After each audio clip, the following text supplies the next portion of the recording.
Al Capone was one of the most powerful and feared men in the United States. He controlled the entire illegal alcohol trade in Chicago, made tens of millions of dollars every year, and seemed completely untouchable. The police were afraid to go against him. Rival gangs tried to assassinate him multiple times, and even the federal government struggled to bring him down. But in the end, Al Capone was not sent to prison for murder.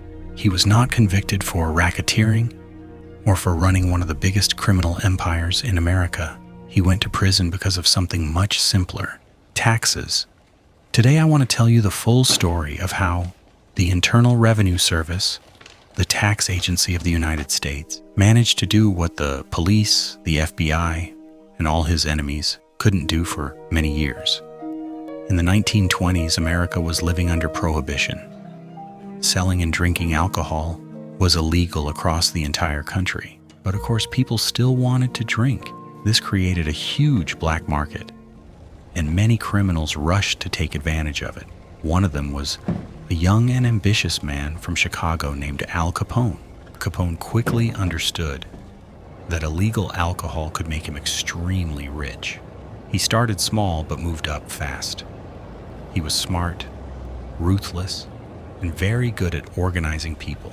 By the late 1920s, he had built a massive criminal organization. According to some estimates, his yearly income reached around $100 million. That was an enormous amount of money at that time. He lived like a king. He wore expensive suits, drove luxury cars, owned a big mansion, and spent money freely. But there was one serious problem. He almost never paid taxes on that money. For several years, Capone got away with it. He had police officers, judges, and politicians on his payroll.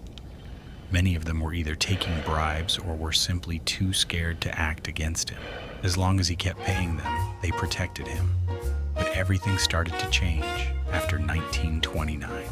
In February of that year, one of the most famous crimes in American history took place: the St. Valentine's Day Massacre. 7 men were lined up against a wall and shot dead in a garage in Chicago. Although Capone was never officially charged with ordering the massacre, everyone believed he was behind it. The story was all over the newspapers. The public was shocked and angry. People started demanding that the government finally do something about Al Capone. This public pressure gave the IRS an opportunity. Instead of trying to prove that Capone ordered murders, which was very difficult because witnesses were either dead or too afraid to talk, the tax investigators decided to use a different approach. They began to carefully study his lifestyle and his spending. They discovered something very interesting. Capone was spending huge amounts of money on cars, clothes, jewelry, and real estate. But on paper, he had almost no legal income. He claimed that he was just a simple businessman who owned a few nightclubs. But his expenses clearly showed that he was hiding a massive amount of money. The IRS agents worked quietly for a long time. They collected receipts, bank records, and witness statements. They proved that between 1925 and 1929, Capone had spent over $1 million that he could not explain. For that time period, this was an enormous sum. In 1931, the case finally went to trial. Al Capone and his lawyers were confident they could win, or at least get a light sentence. They believed that the government would never be able to prove tax evasion beyond a reasonable doubt, but they were wrong. The prosecutors presented clear evidence of his spending and his hidden income. The jury found him guilty on several counts of tax evasion. The judge sentenced him to 11 years in federal prison. 11 years. This was a shocking result for Capone. He had survived gang wars, assassination attempts, and constant pressure from law enforcement. But he was finally brought down by something he never took seriously: paperwork and taxes. After the sentencing, Capone's power began to collapse. While he was in prison, other gangsters started fighting for control of his organization. His health also started to fail. He spent several years in Alcatraz. one of the toughest prisons in America. By the time he was released in 1939, he was no longer the powerful crime boss he once was. He spent his final years in Florida, living quietly with his family. His mind and body were already badly damaged. Al Capone died in 1947 at the age of only 48. So what can we learn from this story? Al Capone built one of the most powerful criminal empires in American history. He survived violence, corruption, and constant danger, but in the end, he was defeated by something very ordinary: the tax system. It shows that even the most powerful people can be brought down if they ignore the rules that apply to everyone. Sometimes the most dangerous weapon is not a gun or a bomb. After Al Capone received his sentence, his life began to change very quickly. While he was in prison, other gangsters started fighting over his territory and his organization. Many of the people who once worked for him either switched sides or tried to take power for themselves. The empire he had built over the years began to fall apart. In prison, Capone was no longer the powerful and feared boss he had been on the streets. He spent several years in a regular federal prison before being transferred to Alcatraz, one of the toughest prisons in the country at that time. The conditions there were much harsher. Slowly, his health started to decline. It is believed that he had already contracted syphilis before his arrest, and in prison the disease began to affect him more and more.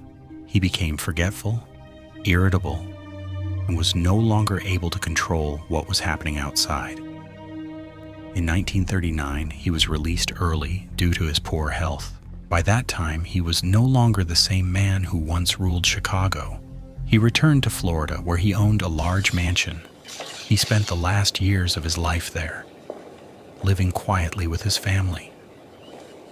He was no longer involved in criminal activities, and his influence in the underworld had almost completely disappeared. Many of the people who once worked for him were either dead, in prison, or had joined other gangs. Al Capone died in 1947. He was only 48 years old.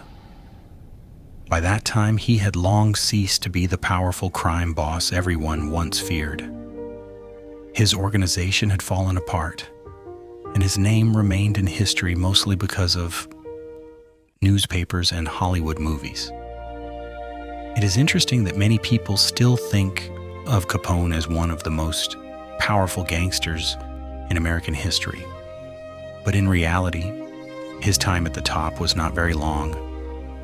He was at the peak of his power for only about 5 or 6 years. After his arrest, his influence quickly disappeared. This story shows that even the most dangerous and powerful criminal can be brought down if you approach the problem from a different angle. Capone had survived gang wars, assassination attempts, and constant pressure from law enforcement for many years. He believed that his real crimes, murder and racketeering, could never be proven in court. But he did not expect that something as simple as taxes would be his downfall. Many people are still surprised that a man who controlled an entire city and had millions of dollars could end up in prison just for not paying taxes. But that is exactly the irony of this story. Sometimes the simplest and most ordinary things turn out to be the most effective. Al Capone went down in history not only as a ruthless gangster, but also as a man who was ultimately defeated by the very system he had ignored for so long. It is a good example that even the greatest power has its weaknesses,